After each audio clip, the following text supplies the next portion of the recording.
A paz do Senhor, meus queridos irmãos, alunos, todos que gostam da nossa escola bíblica dominical. Lição de número 5, o casamento é para sempre. 1 de maio de 2022, uma lição muito importante que Jesus aborda essa temática no que nós convencionamos a chamar o Sermão da Montanha. Mas o nosso texto áureo está em Mateus, capítulo 19, versículo 6, que diz: assim não são mais dois, mas uma só carne. Portanto, o que Deus ajuntou, não separe o homem. Na verdade, essa citação é uma citação do Gênesis, quando Deus criou a mulher. Então ele usa essa expressão aqui no versículo de número 24, capítulo 2 de Gênesis, versículo 24. Portanto, deixará o varão seu pai e sua mãe, e apegar-se-á a sua mulher, e serão ambos uma só carne. Então, ele vai usar essa mesma fala do livro de Gênesis da Torá. A nossa verdade prática está aqui. Diz o seguinte: a vontade de Deus para o matrimônio, para o casamento, é que ele seja, então, para sempre. Esse é o propósito de Deus. Em outras palavras, que ele seja vitalício. E na continuidade do Sermão do Monte, Jesus vai, como a lei mosaica já previa, ele vai também condenar a infidelidade, o adultério. A leitura bíblica de classe está então no capítulo 5 do Evangelho de Mateus, entre os versículos 27 até o 32. E nesses versículos ele vai então dizer no versículo 32, o último, ele diz: eu porém vos digo que qualquer que repudiar sua mulher, e aí apresenta uma exceção aqui, a não ser por causa da prostituição, faz que ela cometa adultério se ela entrasse em núpcias com outra pessoa. E qualquer que casar-se com ela também estaria na mesma condição de adultério. Mas só que aqui ele está falando de uma exceção, quando o divórcio é permitido. Muito bem, nós cristãos não falamos muito de exceção. A gente fala da regra geral. Porque exceção é exceção, deve ser cuidado cada caso, não dá pra gente... Por isso que não é regra, Qual é a regra? O casamento é indissolúvel, até que a morte o separe. Agora a exceção? Essa mesmo que Jesus fala no 32. Ele fala aqui no caso por uma questão de infidelidade e prostituição. Mas nós não vamos trabalhar a exceção, a gente fica com a regra geral. Mas a gente sabe que há exceção. Não pode também querer se radicalizar. Bom, Mateus capítulo 19, versículo 6, como eu já disse, eu quero nesse momento fazer uma reflexão, um comentário sobre o nosso texto áureo, e são palavras ditas por Deus lá no Éden. Esses são daqueles versículos que provam a literalidade do primeiro casal, a literalidade de Adão e Eva, porque Jesus está citando algo que Deus falou para o primeiro casal. Então isso significa que para Jesus o Gênesis é literal, como nós cristãos bíblicos cremos, porque tem grupos e segmentos cristãos que acham que o livro de Gênesis, especificamente a história da criação, seja algo alegórico ou algo mitológico. Nós cristãos cremos ali no capítulo 1, capítulo 2, como literal, que Deus criou um homem chamado Adão e a primeira mulher chamada Eva. E disse: assim não são mais dois, mas uma só carne. Isso é o que nós cremos, como está na Bíblia. E a citação de Jesus no Novo Testamento reforça a ideia da literalidade dos personagens Adão e Eva. Claro que depois Paulo também vai reforçar essa crença. Por exemplo, Romanos capítulo 5, quando Paulo fala do pecado original, ele reforça também a ideia de que Adão e Eva são personagens históricos e, portanto, a literalidade do livro de Gênesis. E aqui, então, eu diria que Mateus capítulo 19, versículo 5, aliás, versículo 6, está em simetria com Mateus 5,32, que é o Sermão da Montanha, quando Jesus diz: eu, porém, vos digo que qualquer que repudiar sua mulher, a não ser por causa da prostituição. Então, existe uma exceção clara aqui nas palavras do Senhor Jesus. Por quê? Porque a prostituição é como se fosse a morte. Por isso que ele usa essa questão. Assim não são mais dois, mas uma só carne. Isso é muito interessante, porque aqui você tem a pluralidade de pessoas em unidade. O que é isso? Na nossa cultura latina, de língua portuguesa, para nós não existe a ideia da unidade plural. Para nós, um, é singular, e dois são dois, e aí é plural, mais que dois. Então, nós não temos uma percepção de uma unidade plural, ou seja, que em um houvesse dois. Mas a Bíblia fala, portanto, subverte a nossa construção cultural e a nossa racionalidade da nossa cultura luso-portuguesa, ou luso-brasileira, né? Porque ele fala aqui, serão ambos dois, um. Então, isso é uma unidade plural. E como que pode um ser dois? Não tem sentido isso. Agora, o que ele está dizendo? Está dizendo que no casamento, por isso que o casamento é sério. No casamento, as duas pessoas para Deus são um só. A unidade plural reside aí. Uma só carne, mas são duas pessoas. O casamento faz esse fenômeno, esse mistério da unidade, ao ponto de duas pessoas com personalidades distintas estarem coladas ao ponto de ser declaradas por Deus uma só carne.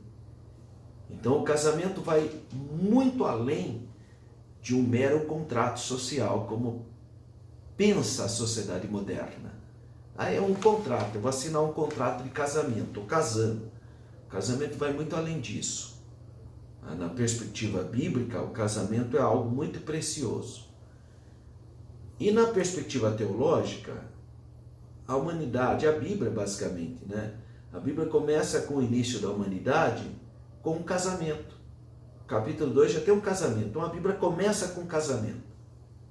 E ao longo dela ela vai sempre mostrando a importância do casamento, ao ponto de Paulo se aprofundar em uma perspectiva teológica em dizer que o relacionamento de um homem e uma mulher, ou seja, o relacionamento dentro do casamento, é tão santo, e ele vai fazer a analogia do relacionamento de Cristo com a sua igreja, citando o casamento em Efésios.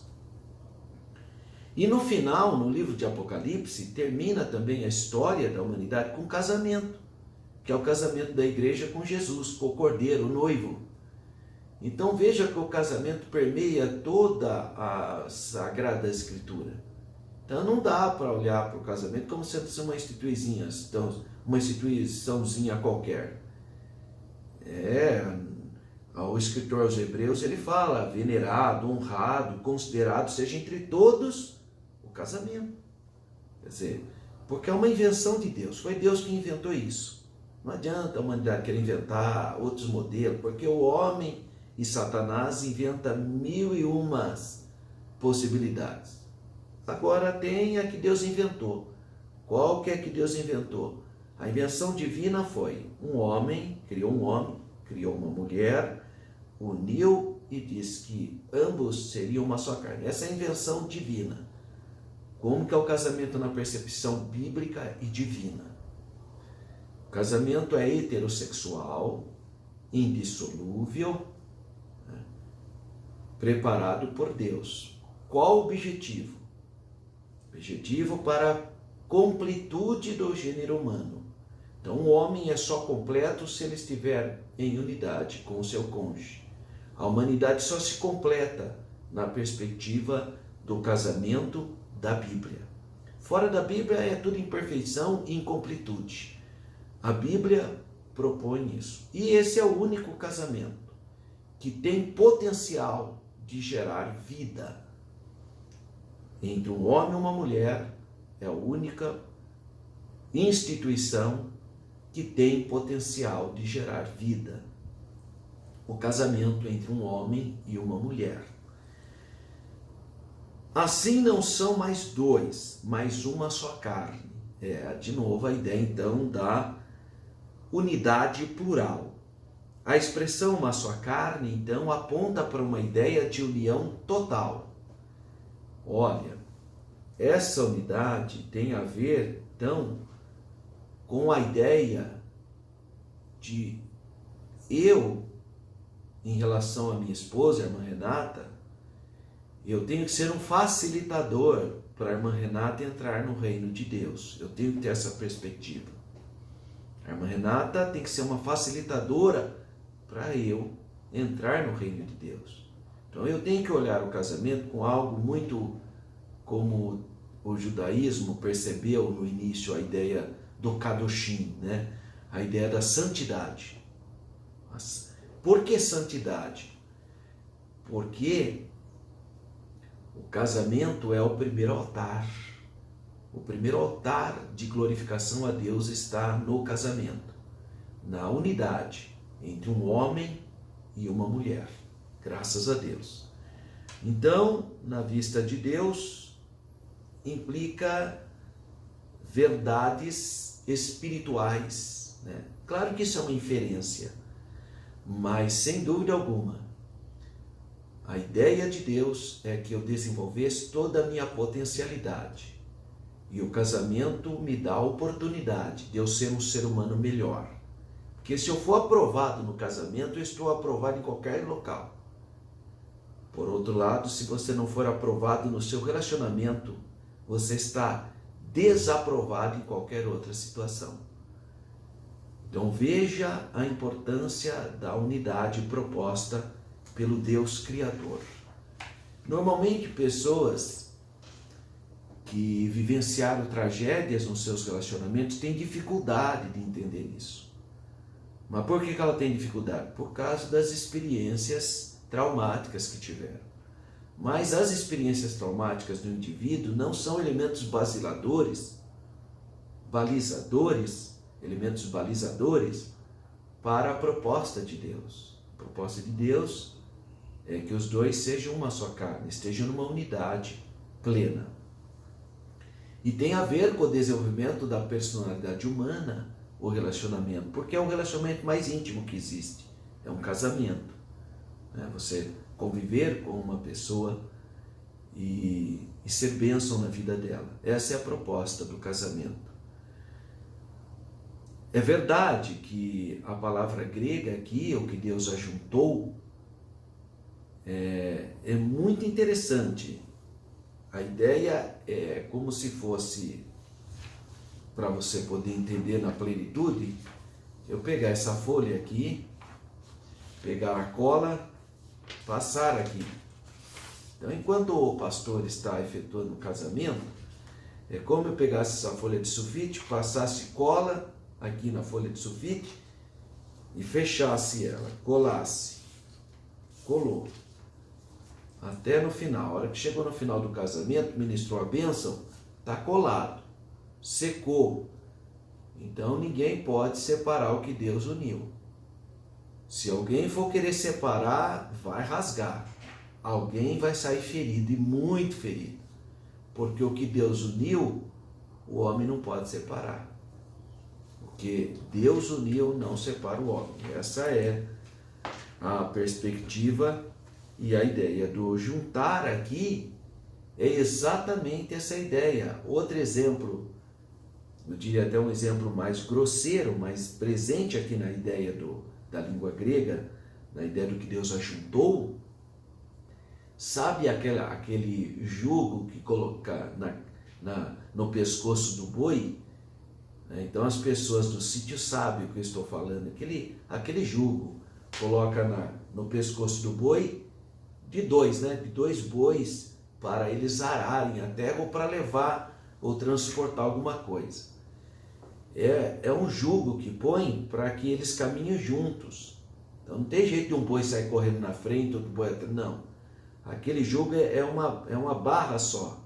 Isso é jungir, é deixar os dois sobre o mesmo jugo. Essa é a ideia. O casamento tem essa percepção também, essa união que tem propósitos. Por isso eles têm que caminhar juntos. É literalmente como jungir mesmo, como colocasse aquele jugo para que eles caminhassem com um propósito. A ideia é a mesma. Então é muito importante a pessoa compreender o matrimônio. O que ocorre é muitas pessoas precipitadas vão casando de qualquer jeito. Sabe? Não ora, não busca Deus, não lê a Bíblia, não se capacita, não frequenta um curso. Hoje a igreja é rica no seu departamento, né, de família, tem os cursos, tudo, mas tem gente, irmão, que é uma tribulação. Ele não lê um bom livro, ele não pede conselho, né? Ele faz tudo a cabeça dele, coitado. E aí depois vem com essa história, veja bem, não tem veja bem, você teve todo o tempo para... E Deus manda sinais ainda para a pessoa, né? É importante que a pessoa que ainda não casou tenha essa sabedoria, porque Deus dá sinais, irmão. Mas às vezes a pessoa não quer ouvir a voz de Deus, quer fazer da cabeça dela. Então quem pretende viver com alguém pro resto da vida, como a Bíblia manda, precisa orar, precisa ter temor de Deus. Porque depois não adianta, não é assim, uma pessoa já casar, acha, se não der certo separa. Não é assim, irmão. Aí vem com aquela palavra enorme, né? Irmão, sabe o que acontece? É descompatibilização.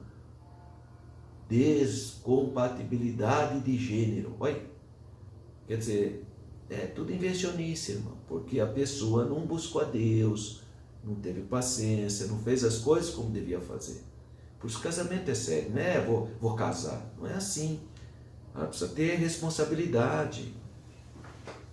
Porque a ideia é que eu seja alguém que vá ajudar um outro ser humano a ser bênção.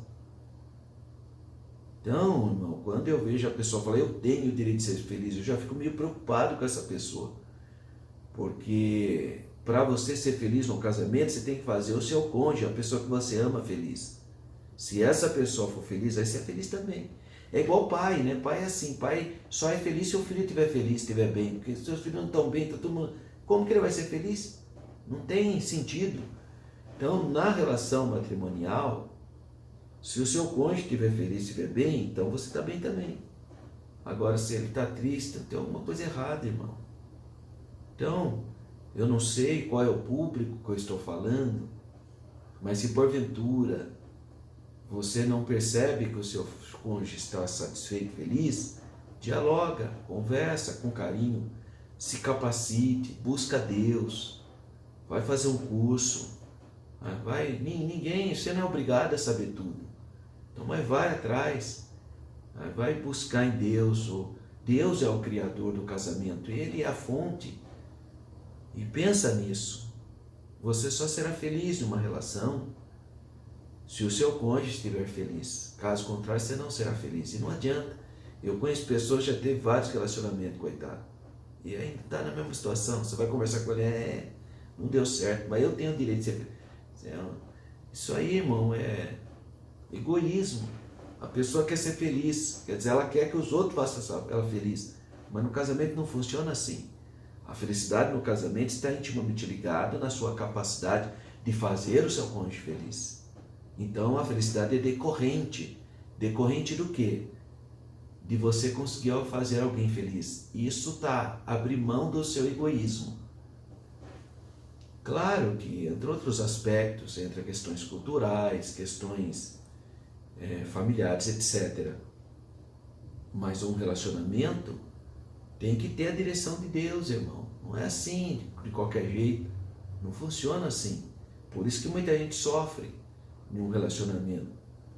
Porque quando aflora os elementos culturais, e os elementos culturais, 75%, 50% a 70% de conflitos que há no relacionamento conjugal tem a ver com a maneira que você foi criado, irmão ou irmã.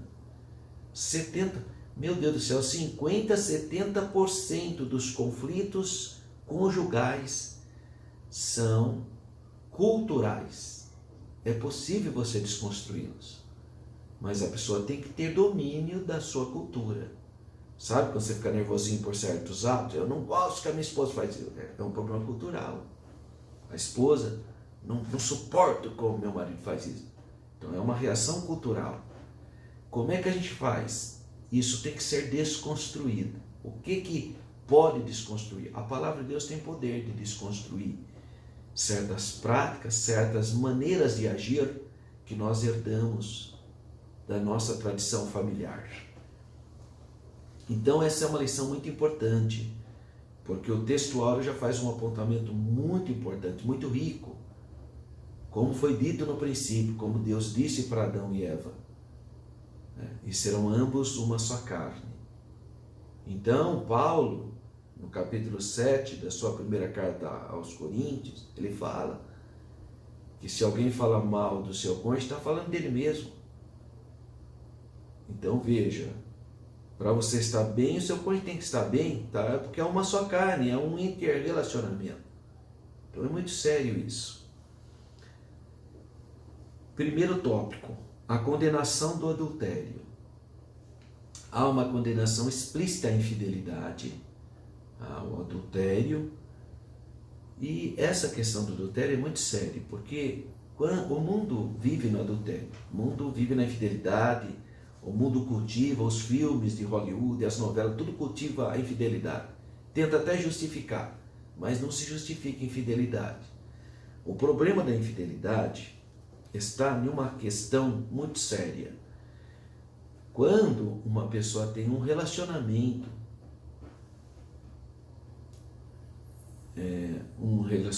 conjugal e ele sai fora desse relacionamento, ele fica descoberto. E aí, quando ele tem um relacionamento, a alma dele pode ligar a essa outra pessoa. E aí é o problema, a tragédia. Isso ocorreu com Sansão.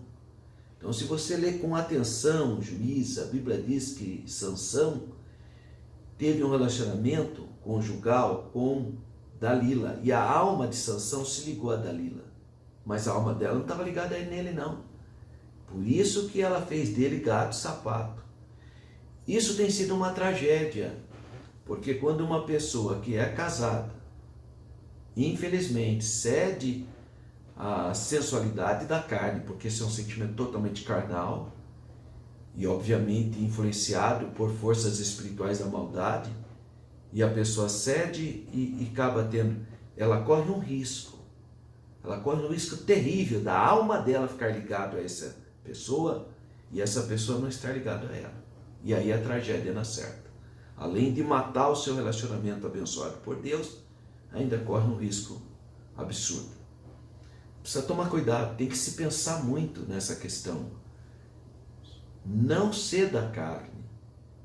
Você vê que o Esaú está lá em Hebreus, porque um minuto de prazer, por causa de um prato de lentilhas, perdeu o direito da primogenitura. Então, às vezes, a pessoa, por uma fraqueza moral, perde a sua salvação, perde a sua família, perde o seu casamento. Que Deus tenha misericórdia. Definição de adultério. Bom, o grego vai chamar de moikeo. Seria cometer infidelidade, cometer adultério, ou ser um adúltero. Em outras palavras, o grego tem usado também uma palavra muito forte, a palavra porneia, que é quando está lá prostituição, né? Senão pela prostituição, está lá. Só que a palavra prostituição lá é a palavra porneia. Essa palavra, ela vai muito além do ato da infidelidade, mas muitos atos de infidelidade. E entra outras questões aí. Tudo que é impureza sexual faz parte da ideia da porneia. Então é uma coisa mais grave do que muita gente pensa, né? A palavra prostituição. E a palavra idolatria está associada ao adultério. Você pega lá, está no mesmo nível do adultério a palavra idolatria. Olha que coisa terrível, né? Então o mandamento não adulterarás, que faz parte do decálogo, nesse perspectiva um preceito moral, se é que a gente pode dividir em preceitos, trata-se então de uma construção de fé para que a família fosse protegida, que é a célula principal da sociedade. Então ele entra nos 10 mandamentos. Mas Jesus falou algo extraordinário, né? Jesus falou: ama a Deus sobre todas as coisas e o teu próximo como a ti mesmo. Se você ama o teu próximo como a ti mesmo, você não vai violentar o corpo que Deus te deu, que é o templo do Espírito Santo, entrando por esse caminho da carne, né? De sentimentos carnais. Porque isso é pura carnalidade, irmão. Não adianta vir com conversa furada. Isso são expressões da carne. E a Bíblia nos orienta a sermos uma pessoa espiritual. Quem está em Cristo crucificou o velho Adão, a sua carne com as suas paixões. Por isso que o mundo não entende, né? Eu estou falando para gente espiritual, né? Estou falando para alunos da escola bíblica dominical. O mundo não entende isso. Porque o mundo não sabe o que é uma pessoa espiritual, uma pessoa carnal. O mundo vive na carne. O mundo jaz no maligno. 1.2. A posição de Jesus quanto ao adultério. Então Jesus é enfático. Para Jesus, a gênese da infidelidade, a gênese ou a raiz de todo o mal está no coração. Isso é muito sério. Então, às vezes, a gente fica nas consequências e não vai na causa. A causa é o coração do homem, o coração da mulher. Então, muitas vezes a gente fica lá, às vezes eu observo isso, irmão. Porque eu já trabalhei muito com famílias, né? Eu com a minha esposa trabalhamos com aquele curso Casados para Sempre, sempre incentivei o departamento de família aqui em Campinas, é meu amigo, um homem de Deus, uma mulher de Deus, pastor Joel Antônio, sua esposa, irmã Edneia, tem uma equipe linda que trabalha, faz um trabalho só na eternidade para nós termos dimensão da grandeza desse trabalho. Eu tenho um carinho muito grande por esse casal, que eu sei que foi Deus que levantou para nós aqui em Campinas para desenvolver essa obra tão linda que é o Departamento da Família. Eu prezo muito, inclusive na nossa igreja nós temos o culto com a família. Todo último domingo do mês nós celebramos o dom da vida na família. E é muito lindo isso, é bênção de Deus. E nós temos mesmo que incentivar e apoiar isso. Mas olha, a Bíblia é clara que quando lá em Mateus 19, então os fariseus falaram para Jesus, Moisés deu carta de divórcio. Qual é a sua opinião sobre esse caso? Olha que fraqueza desses fariseus. E não pensa que é um fariseu piedoso, fariseu que tinha temor de Deus, que falava que amava a lei de Moisés, que só vendo. Aí vieram para Jesus, Moisés deu a carta de divórcio. Ele achou que Moisés tinha dado uma válvula de escape na cabeça deles. Olha que carnalidade, irmão. Mas Jesus falou para ele, não, peraí, Moisés deu por causa da dureza do seu coração. Já deu uma neles, né? Isso é porque você tem o coração incrédulo, o coração duro, resiste ao Espírito Santo. É por isso. Por isso, só foi por isso. Não foi porque Deus apoiou isso aí, não.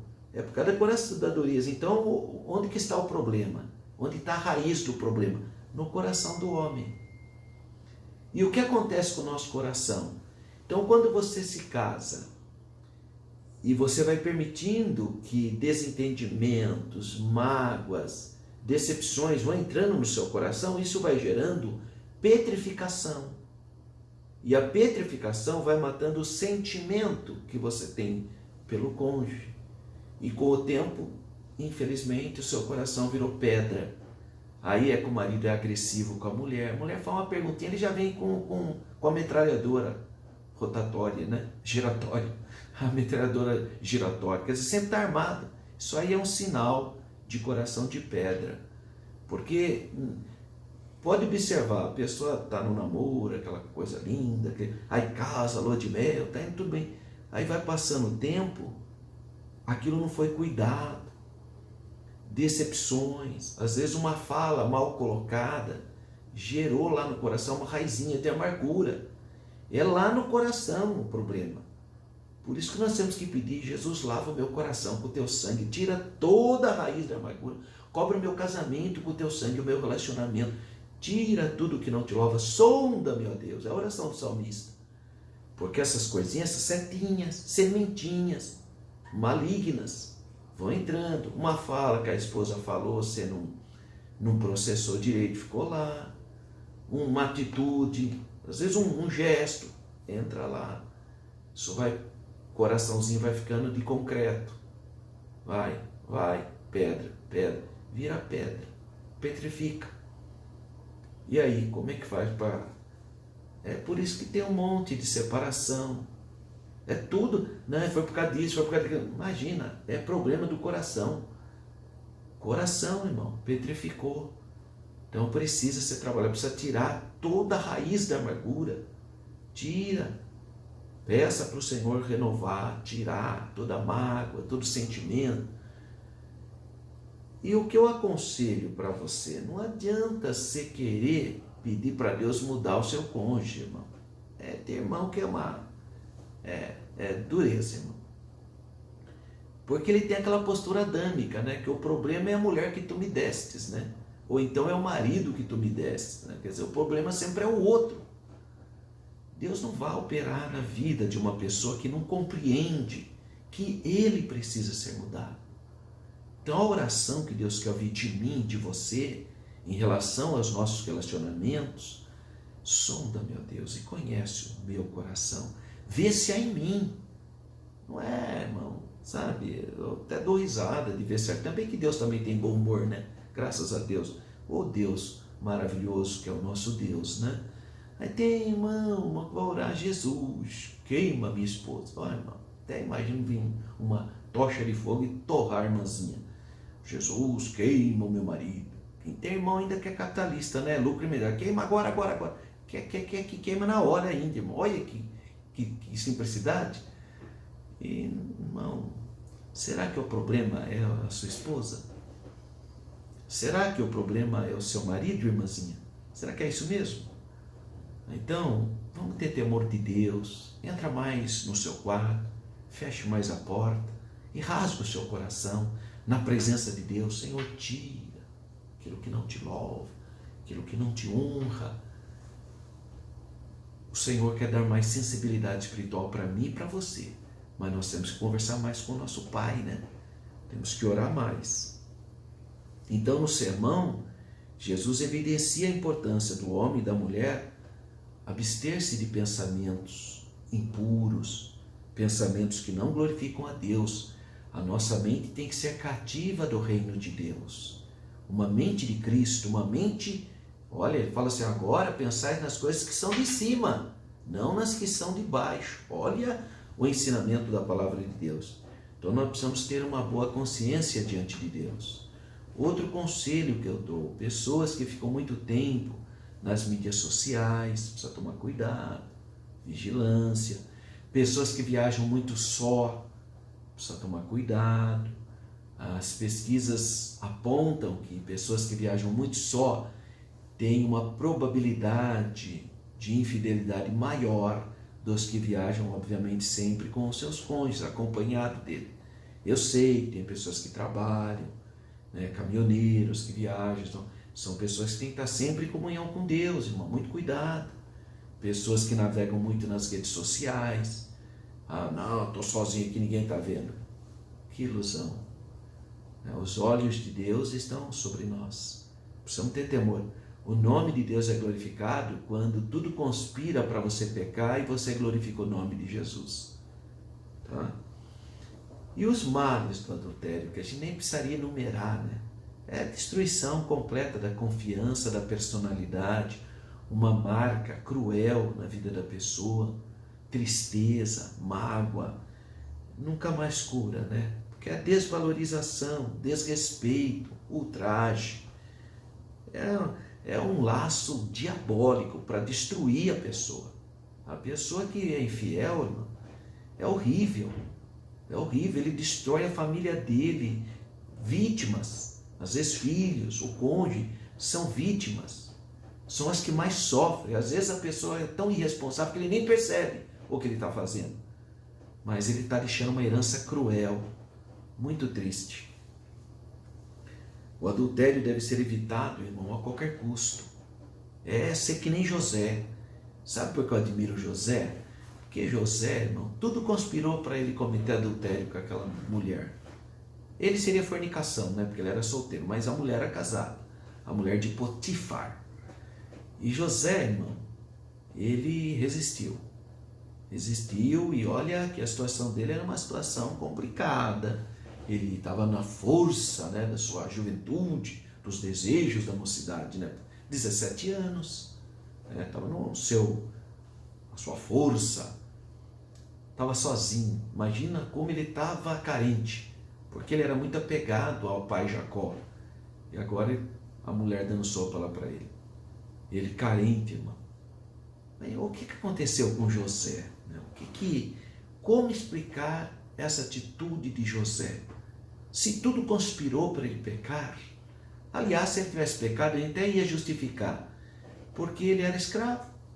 Até na história do Brasil, os escravos, infelizmente, ficavam sujeitos a esse abuso sexual dos senhores.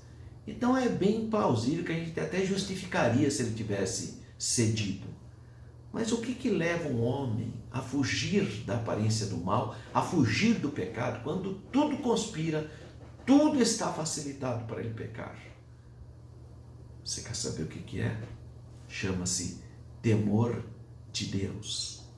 Quando você tem temor de Deus, quando você teme a Deus, tudo pode conspirar, mas você será fiel.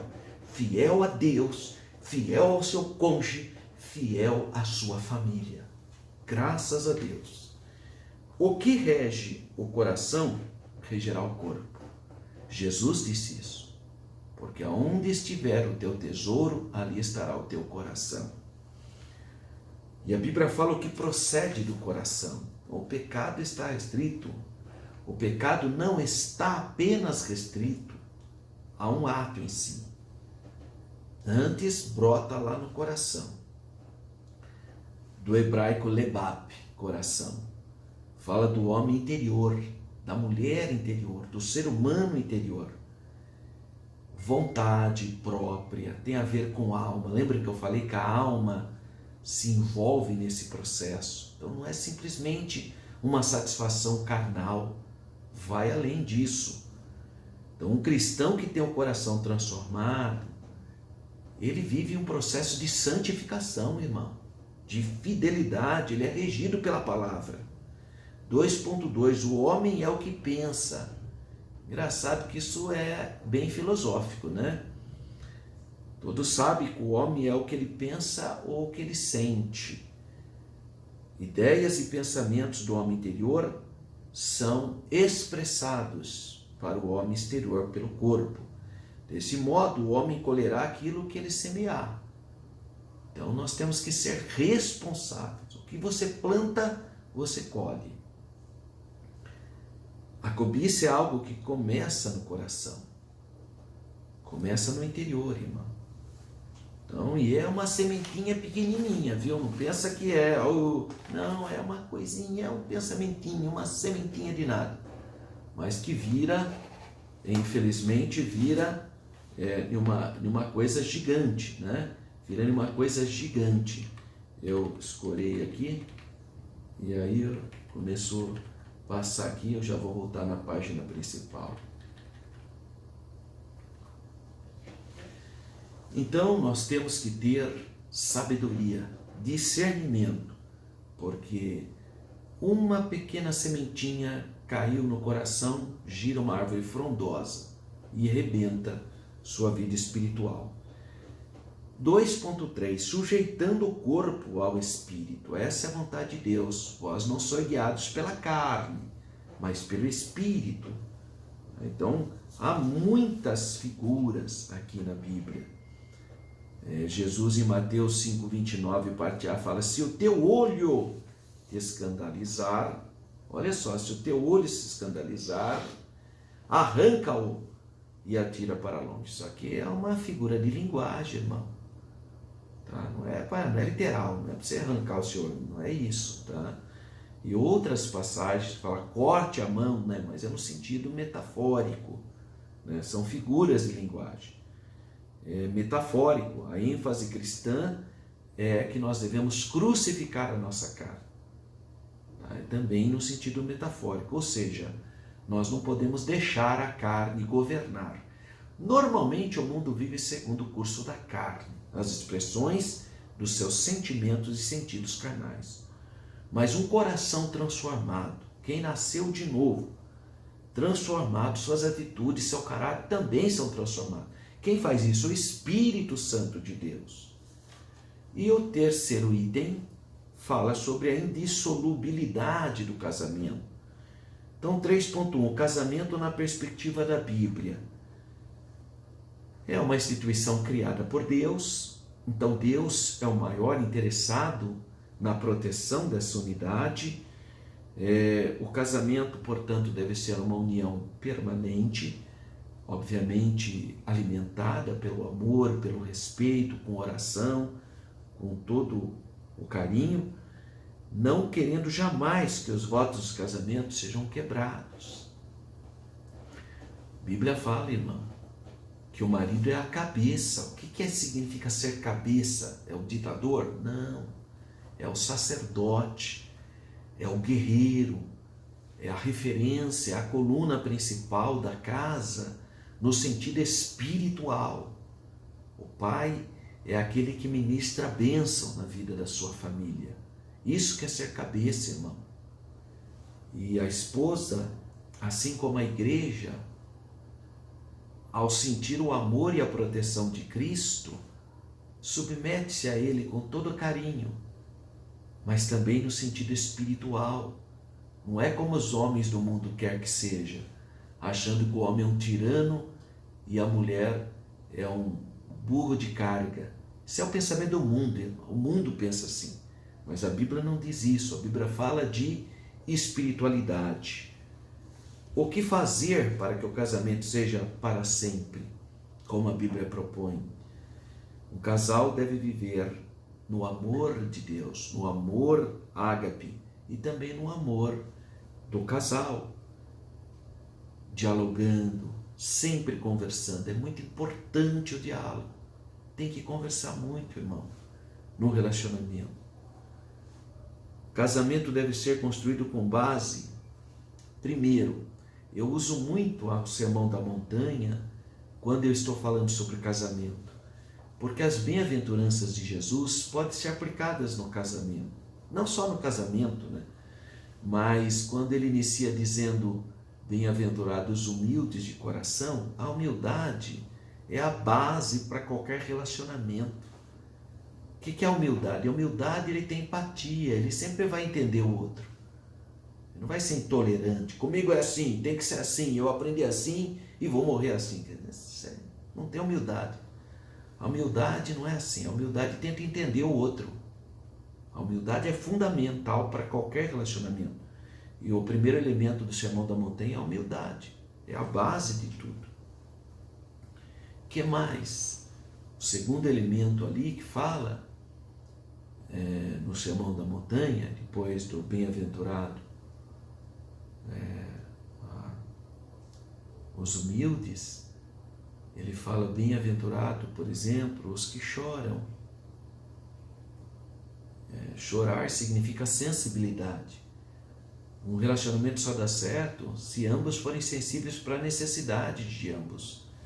Todo casamento que eu faço, eu sempre falo que o marido tem que ser especialista na sua esposa. E a esposa ser especialista no seu marido. Tá? O marido tem que conhecer a esposa que tem, irmão. Se a esposa está quietinha lá, triste, às vezes está entrando num processo depressivo e o marido não percebe, não se toca. Quer dizer, olha que falta de... Você tem que ser um especialista na sua esposa. E a sua esposa ser especialista em você também. Então tem que haver respeito, dignidade, amor, amizade, diálogo. Conversar com respeito, né? Não com voz ativa, com espírito faccioso. Então o casal cristão tem os ensinamentos da palavra de Deus, que aponta para quê? Para esses elementos espirituais da humildade, da sensibilidade, da mansidão, da transparência, do equilíbrio, da justiça. Todos elementos que estão no próprio Sermão da Montanha. E finalmente, o casamento. Eu realmente não vou seguir a perspectiva da lição. Eu respeito muito a opinião do pastor Osiel, mas eu vou ficar com o que diz a nossa declaração de fé. A nossa declaração de fé, no último capítulo sobre a família, que é o capítulo de número 24, no meu aqui é a página do casamento ou a união matrimonial. E aí ele fala aqui sobre a união, dizendo que é uma instituição criada por Deus, que tem por princípios reguladores e estruturantes a monogamia. Monogamia, quer dizer, um homem e uma mulher. Aí ele cita Gênesis 2:24, que está em simetria com o texto áureo de Mateus 19:6. Portanto, deixará o varão o seu pai e a sua mãe e apegar-se-á à sua mulher, e serão ambos uma só carne. Gênesis 2:24. Segundo elemento, a heterossexualidade. Um homem e uma mulher. Positivo e negativo, né? No sentido de energia. Mateus 19:4. Ele, porém, respondendo, disse-lhes: não tendes lido que no princípio o Criador o fez macho e fêmea? Então, masculino e feminino. Pelo casamento, um homem e uma mulher, por livre consentimento, decidem unir-se mediante um pacto solene, do qual o Senhor Deus é o principal testemunha. Então, Deus é o principal testemunho. E na condição de cônjuges, sobre os aspectos legais, obviamente, formais, moral e espiritual, prometem viver em fidelidade mútua até que a morte os separe. Isso é a vontade de Deus. De tal modo é sublime o casamento que em Hebreus 13:4 diz: venerado seja entre todos o matrimônio e o leito sem mácula. Tem por referencial espiritual, moral e afetivo o relacionamento do Senhor Jesus com a sua igreja. Então, o casamento tem por propósito a instituição da família, compensação mútua do casal, obviamente a procriação, o auxílio mútuo e a continência e a satisfação de ambos os cônjuges. Entendemos que o homem é unido sexualmente à sua esposa como resultado do amor conjugal, não só para procriar, mas também para uma vivência afetuosa, agradável e prazerosa. É aquela completude que eu disse no início. Provérbios 5:18. Seja bendito o teu matrimônio e alegra-te com a mulher da tua mocidade, dentro dos limites do uso natural do corpo e da pureza e da santidade. Reconhecemos o casamento civil e o religioso com efeitos civis, desde que não afrontem os princípios bíblicos, e em especial não seja realizado entre pessoas divorciadas, em desacordo com o preconizado pelo Senhor Jesus. A dissolução do casamento é justificada nos seguintes casos: a morte, acaba o casamento, a infidelidade conjugal, acaba o casamento, e a deserção por parte do cônjuge descrente. Também, como diz aqui na palavra de Deus, você pode ler em 1 Coríntios capítulo 7, versículo 15. Mas se o descrente se apartar, aparta-se, porque nesse caso o irmão ou a irmã não está sujeito à servidão, mas Deus chamou-nos para a paz. Isso é o que está escrito na nossa declaração de fé. E é por isso que eu preferi ficar com a nossa declaração. Considerações finais. Pela palavra de Deus, compreendemos que o casamento é para sempre. Mas sua construção depende do quê? De você estar no centro da vontade de Deus, de você ter um relacionamento espiritual. Os cônjuges devem agir com boa vontade e sacrifícios, buscando sabedoria divina para que se volte à verdade harmônica com a presença do Senhor Jesus governando a sua vida. Se você é professor da Escola Bíblica Dominical, você tem que ter a nossa declaração de fé. Eu quero convidar você também para adquirir os livros que eu escrevi, O Povo de Israel, uma perspectiva bíblica, histórica e pentecostal. Um livro muito fácil de ler, muito doce para ler, e eu sugestiono para você. E outro livro mais árido, porque foi um trabalho de mestrado meu na Universidade de Mackenzie de São Paulo, Jerusalém no imaginário religioso, do judaísmo ao pentecostalismo. Eu quero uma vez mais convidar você para acessar o meu site. É www.professoralberto.com.br. Lá você tem a lição no Word, mas você tem também os slides onde você pode trabalhar, adaptar, obviamente você tem a liberdade para adaptar para a sua aula, mas você tem os slides que eu preparo semanalmente para a Escola Bíblica Dominical. E eu convido você também para compartilhar essa lição. É EBD Professor Alberto. EBD Professor Alberto no YouTube. Curta lá a minha página, compartilhe, que é bênção. E finalmente, eu quero te convidar para você participar do 6º grupo da viagem para Israel comigo, com o professor Alberto. É a Renova Turismo, que dá todas as condições, uma empresa com qualidade, e eu quero convidar você. Já tem alguns irmãos que já estão até pagando, porque eles puderam dividir em 18 vezes, até chegar novembro de 2023. Novembro, 16 a 24, segunda semana, ou melhor, segunda quinzena, né?